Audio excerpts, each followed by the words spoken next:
യുദ്ധകളത്തെ ശത്രുക്കളുടെ ശവക്കുഴിയായി മാറ്റിയ, കണ്ണിമ വെട്ടുന്ന നിമിഷത്തിൽ സാക്ഷാൽ സമയത്തെ തന്നെ കീഴടക്കിയ ഒരു ഒന്നൊന്നര പ്രതിഭ. അതെ, അദ്ദേഹം കാഴ്ചയേക്കാൾ വേഗതയുള്ളവനാണ്, വിധിയേക്കാൾ മൂർച്ചയുള്ളവനാണ്. യുദ്ധങ്ങൾ അവസാനിപ്പിച്ച കൊടുങ്കാറ്റായിരുന്നു അദ്ദേഹം. കൊണോഹയ്ക്ക് വേണ്ടി കാവൽ നിന്ന പരിചയം, ഒരു വീരനായകന്റെ പാതയെ പ്രകാശിപ്പിച്ച ത്യാഗം ചെയ്ത പിതാവുമായിരുന്നു അദ്ദേഹം.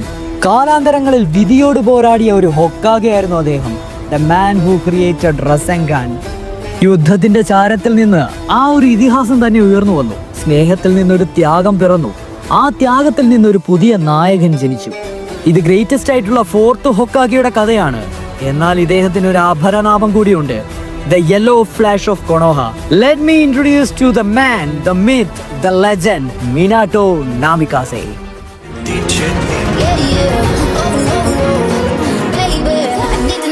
I told you long ago on the road, I got what they waiting for.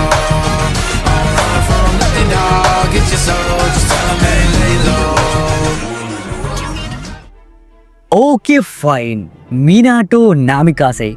ഇന്ന് നമ്മൾ മിനാട്ടോ നാമിക്കാസെ എന്ന് പറയുന്ന ഫോർത്ത് ഹൊക്കാഗെയുടെ ജീവചരിത്രം മുഴുവൻ ഏറ്റവും സമ്മറൈസ്ഡ് രീതിയിൽ ചെയ്യാൻ പറ്റുന്നത് പോലെ ചെയ്യുകയാണ്. അതായത് അദ്ദേഹത്തിൻ്റെ ഏർലി ലൈഫും ഒറിജിനും ഹിസ്റ്ററിയും, അദ്ദേഹത്തിൻ്റെ ജിറായയിലുണ്ടായിരുന്ന ആ ഒരു അപ്രന്റീസ്ഷിപ്പും, അദ്ദേഹത്തിൻ്റെ തേർഡ് ഗ്രേഡ് നിഞ്ച വാറും കീ വാർ മൊമെൻറ്റ്സും പവേഴ്സ് ആൻഡ് എബിലിറ്റീസും, അത് കൂടാതെ തന്നെ ദ നിഞ്ച ടെയിൽസ് അറ്റാക്സ് ഉണ്ടായിരുന്നല്ലോ, അദ്ദേഹത്തിൻ്റെ മരണത്തിന് തന്നെ കാരണമായ ആ ഒരു കാര്യവും, തുടർന്ന് നാറൂട്ടോ യൂണിവേഴ്സിൽ അദ്ദേഹത്തിനുണ്ടായ ലെഗസിയും, അദ്ദേഹത്തിൻ്റെ സ്ട്രെങ്ത് എന്തൊക്കെയാണ്, വീക്ക്നെസ് എന്തൊക്കെയാണെന്നും, അദ്ദേഹം എന്താണ് സിംബോളിഫൈ ചെയ്യുന്നതെന്നും നമ്മൾ കറക്റ്റായിട്ട് നോക്കുകയാണ്.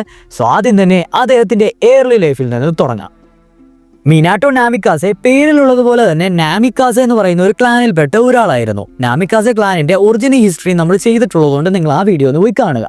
സോ ഏതായാലും മിനാട്ടോ അത്ര വെൽ നോൺ ആയിട്ടുള്ള, അതായത് കെക്കെ ഗെൻഗായോ അത്ര വലിയ പ്രതിഭാശാലിയായിട്ടുള്ള ഒരു ക്ലാനിൻ്റെ ബാക്ക്ഗ്രൗണ്ട് ഒന്നും ഇല്ലാതെ വളർന്ന ഒരാളായിരുന്നു മിനാട്ടോ നാമിക്കാസെ.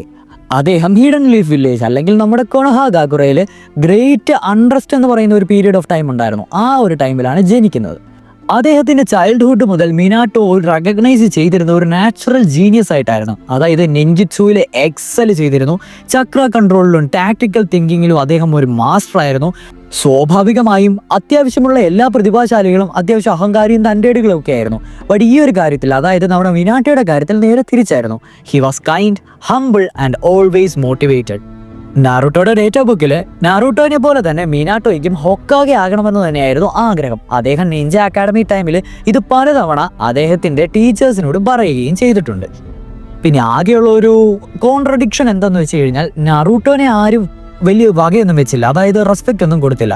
ഓൺ ദി അതർ ഹാൻഡ് മിനാട്ടോ ചെറുപ്പം ആയിരുന്നപ്പോൾ തന്നെ ഇദ്ദേഹത്തിൻ്റെ പ്രതിഭാശാലിത്തരം എല്ലാം കണ്ടിട്ട് എല്ലാവരും ഇദ്ദേഹത്തിൽ അഡ്മയറും റെസ്പെക്റ്റുകളും ആയിരുന്നു. അങ്ങനെ അദ്ദേഹം നിഞ്ച അക്കാഡമി പാസ്സായിട്ട് ചുനിൻ ലെവലിൽ അല്ലെങ്കിൽ നമ്മുടെ ടീമിലേക്ക് അങ്ങ് കടക്കുകയാണ്.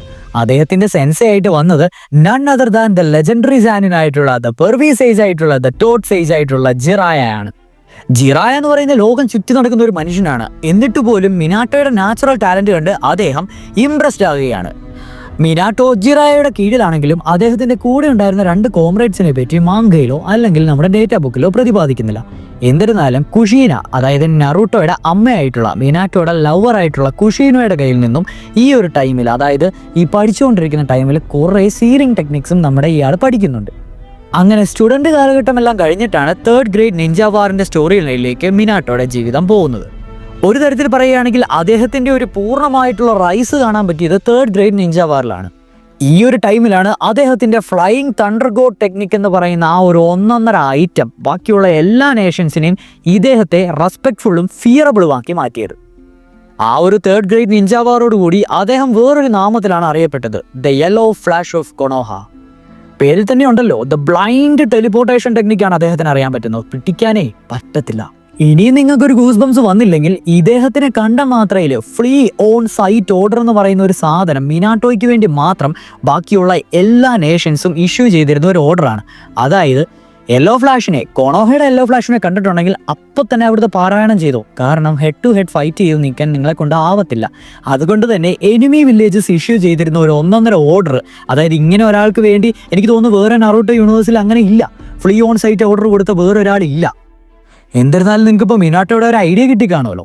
സോ അതായിരുന്നു അദ്ദേഹത്തിന് തേർഡ് ഗ്രേഡ് നിഞ്ച വാറിൽ കിട്ടിയ ടൈറ്റിൽസും കാര്യങ്ങളും ഒക്കെ. ഇനി കീ വാർ മൊമെന്റ്സ് ഏതൊക്കെയാണെന്ന് ചോദിച്ചു കഴിഞ്ഞിട്ടുണ്ടെങ്കിൽ, തേർഡ് ഗ്രേഡ് നിഞ്ച വാറിന്റെ സമയത്ത് ഇദ്ദേഹം ഒറ്റയ്ക്ക് 1000 ഇവാഗാക്കുറയിലുള്ള ഷിനോബിനെ ഒറ്റയ്ക്ക് തോൽപ്പിച്ചു. ഇദ്ദേഹത്തിന് ഈ ഒരു കാര്യത്തിലൂടെ ഒരു ഗ്ലോബൽ റെക്കഗ്നേഷൻ തന്നെ കിട്ടി. പിന്നെ വാർ മൊമെന്റിന്റെ കാര്യങ്ങൾ കീ ഫ്രെയിമിൽ എടുക്കുകയാണെങ്കിൽ അവിടെ ഒരു 1.5 ഡ്യൂലും വന്നിട്ടുണ്ട്. അദ്ദേഹത്തിന്റെ ശിഷ്യനായിട്ടുള്ള, അദ്ദേഹത്തിന് അറിയത്തില്ലായിരുന്നു, എന്നാലും അദ്ദേഹത്തിന്റെ ശിഷ്യനായിട്ടുള്ള ഒബീറ്റോ ഉച്ചിഹ ആയിട്ടുള്ള ഒരു ഫൈറ്റ് സീക്വൻസ് ഉണ്ട്. One of the best fight sequence തന്നെയാണത്. സോ ഒറ്റ വാക്കിൽ കീ വാർ മൊമെന്റ്സിനെ പറ്റി പറയുകയാണെങ്കിൽ മിനാട്ടോയുടെ പ്രസൻസ് തന്നെ ബാലൻസ് ഓഫ് പവറിനെ നല്ല രീതിയിൽ ഷിഫ്റ്റ് ചെയ്തു. അതായത് മിനാട്ടോ ഈ ടീമിലാണോ പോയി, അവർ ജയിച്ച് ആ ഒരു സെറ്റപ്പ്. ഇനി നമുക്ക് മാങ്കയിലും നറൂട്ടോ ഡേറ്റാ ബുക്കിലും സീരീസിലും ഉടനീളം കാണിച്ചിട്ടുള്ള മിനാട്ടോയുടെ പവേഴ്സ് ആൻഡ് എബിലിറ്റീസ് ഒന്ന് നോക്കാം. 1. Flying thunder god technique, Hiraishin no jutsu, ഒരു സ്പേസ് ടൈം നിൻജുറ്റ്സു. എന്തിന്? മിനാട്ടോയ്ക്ക് ടെലിപ്പോർട്ട് ചെയ്യാൻ വേണ്ടി. അതിൽ അദ്ദേഹത്തിന്റെ ഐക്കോണിക് ആയിട്ടുള്ള സാധനം അതാണ്. ഒരു കുണായി നൈഫ് അങ്ങോട്ട് എറിയും, അതിൽ നിന്ന് ടെലിപ്പോർട്ട് ചെയ്തിട്ട് പെട്ടെന്ന് കാണാത്ത രീതിയിൽ ആ ഒരു കത്തിയിലേക്ക് മാറും. നാറൂട്ടോ ഡേറ്റ ബുക്ക് അനുസരിച്ച് പറയുന്നത് not even Sharingan users could track him properly എന്നാണ് പറയുന്നത്. ഇനി രണ്ടാമത്തെ പവേഴ്സ് ആൻഡ് എബിലിറ്റീസ് വരുന്നതാണ് റസെൻഗൻ. അതെ, ക്രിയേറ്റർ ഓഫ് ദി ടെക്നിക് എന്ന് തന്നെ പറയാം.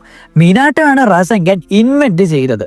അത് പെർഫെക്റ്റ് ചെയ്തത് ഒബ്വിയസ്ലി നമ്മുടെ മകനായിട്ടുള്ള നാറൂട്ടോ ഉസുമാക്കിയൊക്കെയാണ്. ബട്ട് ഹു ഇൻവെന്റഡ് റസെൻഗൻ എന്ന് ചോദിച്ചു കഴിഞ്ഞിട്ടുണ്ടെങ്കിൽ അത് മിനാട്ടോ നാമിക്കാസെയാണ്. ടെയിൽഡ് ബീസ്റ്റ് ചക്രയിൽ നിന്ന് ഇൻസ്പയർ ആയിക്കൊണ്ടാണ് റസെൻഗൻ മിനാട്ടോ സൃഷ്ടിച്ചത്. ഇനി മൂന്നാമത്തെ പവേഴ്സ് ആൻഡ് എബിലിറ്റി നോക്കുകയാണെങ്കിൽ സീലിംഗ് ആഡ്സ് ആണ്. യെസ്, അതിലൊരു മാസ്റ്റർ തന്നെയായിരുന്നു. ഞാൻ പറഞ്ഞല്ലോ, അദ്ദേഹത്തിന്റെ ലവർ ആയിട്ടുണ്ടിരുന്ന കുഷീന ഉസുമാക്കി ക്ലാനിൽപ്പെട്ട ഒരാളായിരുന്നു. ഉസുമാക്കി ക്ലാനിലുള്ളവരുടെ സീലിംഗ് ടെക്നിക്സിനെ പറ്റി ഞാനായിട്ട് ഇനി പ്രത്യേകിച്ച് പറയണ്ടല്ലോ. സോ അതിൽ മാസ്റ്റർ ആയിട്ടുകൊണ്ടിരുന്ന കുഷീനയുടെ അടുത്ത് നിന്നാണ് നമ്മുടെ മിനാട്ടോ സീലിംഗ് ആർട്സ് പഠിക്കുന്നത്. അതിലും സ്വന്തമായ രീതിയിൽ ഒരു യുണീക്ക് സ്റ്റൈലിലും മാസ്റ്റർ ആകുകയും മിനാട്ടോ ചെയ്തിരുന്നു. അദ്ദേഹം അഡ്വാൻസ്ഡും അതിലും ഹയസ്റ്റ് ലെവലിലും അതിനെ കൊണ്ടുവന്നു. അതിൻ്റെ ഏറ്റവും വലിയ എക്സാമ്പിൾ പറയുകയാണെങ്കിൽ നമ്മുടെ ഷിക്കി ഫുജിനായിട്ടുള്ള, അതായത് റീപ്പർ ഡെത്ത് സീൽ ഉണ്ടല്ലോ അത്, പിന്നെ 8 ട്രൈഗ്രാം സീലിംഗ് ടെക്നിക് ഉണ്ട് അത്. ഇതൊക്കെ 2-3 എക്സാമ്പിൾസ് മാത്രമാണ്. എന്നിരുന്നാലും നറൂട്ടോ ഡേറ്റാ ബുക്കിൽ അദ്ദേഹത്തെ വിളിക്കുന്നത് one of the most advanced ceiling masters of his era എന്നാണ്. ഇനി അദ്ദേഹത്തിന്റെ അടുത്ത പവർ നോക്കുകയാണെങ്കിൽ ഒരു ടാക്ടിക്കൽ ജീനിയസ് തന്നെയായിരുന്നു മിനാട്ടോ നാമിക്കാസെ. വെറും ഫാസ്റ്റ് മാത്രമല്ലായിരുന്നു, അദ്ദേഹം വളരെ ബ്രില്യൻ്റ് ആയിട്ടുള്ള ഒരു ടാക്ടീഷ്യൻ കൂടിയായിരുന്നു. അതിനുള്ള ഏറ്റവും വലിയ എക്സാമ്പിളാണ് ഒബീറ്റി ആയിട്ടുള്ള ഒരു ഫൈറ്റ്. അതായത് മാതൃയാണെന്ന് തെറ്റിദ്ധരിച്ച് ആ മാസ്ക്ഡ് മാനിനെതിരെ ഫൈറ്റ് ചെയ്യുമ്പോൾ അദ്ദേഹത്തിന്റെ ഒപ്പോണന്റിന്റെ എബിലിറ്റി മനസ്സിലാക്കി സെക്കൻഡുകൾ കൊണ്ട് കൗണ്ടർ ചെയ്യാൻ പറ്റുന്ന ഇദ്ദേഹത്തിന്റെ ഒരു പവർ ഉണ്ടല്ലോ, അതൊരു ഒന്നൊന്നര ഐറ്റം തന്നെയാണ്. ഈ ഒരു കോമ്പിനേഷൻ, ഏത് ഇന്റലിജൻസും സ്കില്ലും കൂടെയുള്ള ആ ഒരു കോമ്പിനേഷനാണ് ഇദ്ദേഹത്തിനെ ഒരു അൺസ്റ്റോപ്പബിൾ ഫോഴ്സ് ആക്കി മാറ്റിയത്. ഇനി അദ്ദേഹത്തിന്റെ അതർ എബിലിറ്റീസ് നോക്കുകയാണെങ്കിൽ ഓഫ് കോഴ്സ് സമ്മണിങ് ജുറ്റ്സുവിൽ അദ്ദേഹം ഒരു പ്രതിഭയാണ്, ടൈ ജുറ്റ്സുവിലും കെൻജുറ്റ്സുവിലും അദ്ദേഹം ഒരു പ്രതിഭയാണ്, ചക്ര കൺട്രോളിലും മാസ്റ്ററാണ്. ആൻഡ് ഫൈനലി ഇദ്ദേഹത്തിന്റെ കഥയിലൂടെയാണ് ഇത് ആരംഭിക്കുന്നതെന്ന് തന്നെ പറയാം. Yes, the 9 tails attack in Konoha. ഈ ഒരു അറ്റാക്ക്, അതായത് നറൂട്ടോ ജനിച്ച ആ രാത്രിയിൽ ഒബീറ്റോ ഉച്ചിഹ കൊണോഹനെ 9 ടൈൽസിന് വെച്ച്, അതായത് കുറാമേനെ വെച്ച് അറ്റാക്ക് ചെയ്യിപ്പിച്ചു. അത് കണ്ടു നിന്ന് അന്നത്തെ ഹൊക്കാഗെ ആയിട്ടുണ്ടിരുന്ന മിനാട്ടോ നാമിക്കാസെ ഒബീറ്റോയുടെ ത്രെട്ട് മനസ്സിലാക്കി അദ്ദേഹത്തിനെ ഫൈറ്റ് ചെയ്തു. ഇപ്പോൾ ഒബീറ്റോ ആണെന്ന് അറിയില്ല കേട്ടോ. സോ ആ ഒരു ടൈമിൽ ടെമ്പററി ആണെങ്കിൽ പോലും ഒബീറ്റോനെ ഒന്ന് ഡിഫീറ്റ് ചെയ്ത് റിട്രീറ്റിന് വേണ്ടി ഫോഴ്സ് ചെയ്യിപ്പിച്ചു. ഓൺ ദി അതർ ഹാൻഡ് കുറാമേനെ അദ്ദേഹം സ്പ്ലിറ്റ് ചെയ്യുകയാണ്. ഏത്? ആ ഒരു യിങ് യാങ് ആയിട്ടുള്ള സീൽസ് ഉപയോഗിച്ചിട്ട് കുറാമേനെ സ്പ്ലിറ്റ് ചെയ്തിട്ട് ആ ഒരു നാടിനെ തന്നെ രക്ഷിക്കുകയാണ്. അവിടെ അദ്ദേഹം യൂസ് ചെയ്യുന്നത് ഡെത്ത് റീപ്പർ സീൽ ആയതുകൊണ്ട് തന്നെ അദ്ദേഹത്തിന് സ്വന്തമായിട്ട് സാക്രിഫൈസ് ചെയ്യേണ്ടി വന്നു. അതെന്തുകൊണ്ടാണെന്ന് നമ്മൾ ഡെത്ത് റീപ്പറിന്റെ വീഡിയോയിൽ പറഞ്ഞിട്ടുണ്ട്. കണ്ടിട്ടില്ലാത്തവരാണെങ്കിൽ ഡെത്ത് റീപ്പർ സീലിന്റെ വീഡിയോ നമ്മൾ ചെയ്തിട്ടുള്ളതാണ്, അതുപോലെ ഒന്ന് വാച്ച് ഔട്ട് ചെയ്യാം. ഇത്രയൊക്കെയാണ് അദ്ദേഹം ജീവിച്ചിരുന്നപ്പോൾ ചെയ്ത വലിയ വലിയ കാര്യങ്ങൾ. ഇവിടെ വെച്ചും തീർന്നില്ല. അതായത് എഡോ ടെൻസെ എന്ന രീതിയിൽ, അതായത് റീആനിമേഷൻ ജുറ്റ്സു ഉപയോഗിച്ചിട്ട് നമ്മുടെ മിനാട്ടോ റിവൈവ് ചെയ്തു വന്നായിരുന്നല്ലോ, ആ ഒരു ടൈമും അദ്ദേഹം, അതായത് 4th ഗ്രേഡ് നിഞ്ച വാറിന്റെ ടൈമിലും അദ്ദേഹം കുറേ കോൺട്രിബ്യൂഷൻസ് ചെയ്തിട്ടുണ്ട്. അത് നമ്മൾ ആ വേൾഡ് വാർ ആർക്കിൽ കാണുന്നതാണ്. അദ്ദേഹത്തിന്റെ ലെജൻഡറി സ്പീഡും സീലിംഗ് ആർട്സും സേജ് ഓഫ് 6 പാത്തിന്റെ ചക്രയും കുറാമയുടെ ഇൻഹാഫ് കൊണ്ടുള്ള പവറും എല്ലാറ്റിലും ഉപരി തൻ്റെ മകനായിട്ടുള്ള നറൂട്ടോയുടെ ഗ്രോത്തും പവേഴ്സും കണ്ട് അദ്ദേഹം പ്രൈഡായിട്ട് നിൽക്കുന്ന കുറേ കാര്യങ്ങൾ. ഇനി മിനാട്ടോ നാമിക്കാസയുടെ ലെഗസി നോക്കുകയാണെങ്കിൽ ഓഫ് കോഴ്സ് അദ്ദേഹമായിരുന്നു 4th ഹൊക്കാഗെ. അത് അണ്ടർലൈൻ ചെയ്ത് പറയുന്നത് one of the കൊണോഹാസ് greatest protectors എന്ന് തന്നെയാണ്. പിന്നെ അദ്ദേഹത്തിന്റെ ലെഗസി പറയണ്ടല്ലോ, അദ്ദേഹത്തിന്റെ മകനായിട്ടുള്ള Naruto ഉസുമാക്കി, the strongest of M all എന്ന് തന്നെ പറയാം. നാറൂട്ടോയുടെ ഡെസ്റ്റിനി ഷേപ്പ് ചെയ്തത് മിനാട്ടോയുടെ സാക്രിഫൈസ് കൊണ്ട് മാത്രമാണ്. പിന്നെ ദ യെല്ലോ ഫ്ലാഷ് എന്നുള്ള പട്ട പേര്, ഈ ഒരു പേര് കേട്ട് ഭയക്കാത്തവർ order on free and order എന്ന് പറയുന്ന ആ ഒരു സംഭവം തന്നെ കാൾ കൊടുക്കുക എന്ന് പറഞ്ഞാൽ ഓർത്ത് നോക്കിയാൽ മതി. ഇനി അദ്ദേഹത്തിൻ്റെ ടെക്നിക്സ് നോക്കുകയാണെങ്കിൽ അദ്ദേഹത്തിൻ്റെ ലെഗസിയിൽ അതും ഒരു ഭാഗമാണ്. എടുത്തു പറയുകയാണെങ്കിൽ റസെൻഗാൻ, സീലിംഗ് ടെക്നിക്സ്, ഫ്ലൈയിങ് റീജൻ പോലുള്ള ഒന്നൊന്നര ഐറ്റങ്ങളുടെയൊക്കെ ലെഗസി വീണ്ടും ഷിനോബികൾ ട്രൈ ചെയ്തുകൊണ്ടേയിരിക്കുകയാണ്. ഇനി ഇദ്ദേഹത്തിൻ്റെ സ്ട്രെങ്ത് ഒരു ഒറ്റ വാക്കിൽ പറയുകയാണെങ്കിൽ speed, sealing mastery, intelligence, Rasengan, battle field control. ഇനി എടുത്തു പറയാനുള്ള വീക്ക്നെസ് ഏതാണെന്ന് ചോദിച്ചു കഴിഞ്ഞാൽ അദ്ദേഹത്തിന് സേജ് മോഡ് ഫുള്ളി ചെയ്യാനുള്ള ടൈം കിട്ടിയിരുന്നില്ല. ഒരു ഇംപെർഫെക്റ്റഡ് വേർഷൻ മാത്രമായിരുന്നു അദ്ദേഹം ചെയ്തത്. അതുപോലെ തന്നെ നാറൂട്ടോ ഉസുമാക്കിനെ വെച്ച് കമ്പയർ ചെയ്യുമ്പോൾ ലിമിറ്റഡ് സ്റ്റാമിന ആയിരുന്നു മിനാട്ടോയ്ക്കുള്ളത്. ആൻഡ് ഓഫ് കോഴ്സ് ഒരു ഹീറോ പരിവേഷം കൊടുത്തുവെങ്കിലും ഹിസ് സെൽഫ് സാക്രിഫിഷ്യൽ നേച്ചറും ഒരു വീക്ക്നെസ് തന്നെയാണ്. ഇത്രയൊക്കെയാണ് നമുക്ക് നേരിട്ട് മാങ്കയിലൂടെയും സീരീസിലൂടെയും നമുക്ക് മിനാട്ടോ നാമിക്കാസേനെ പറ്റി അറിയുവാൻ സാധിക്കുന്നത്.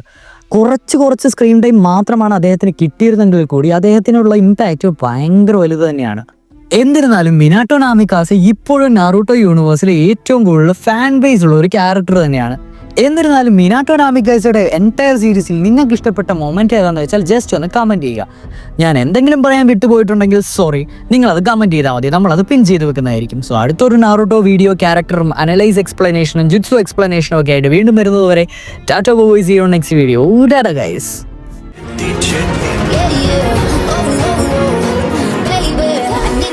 I told you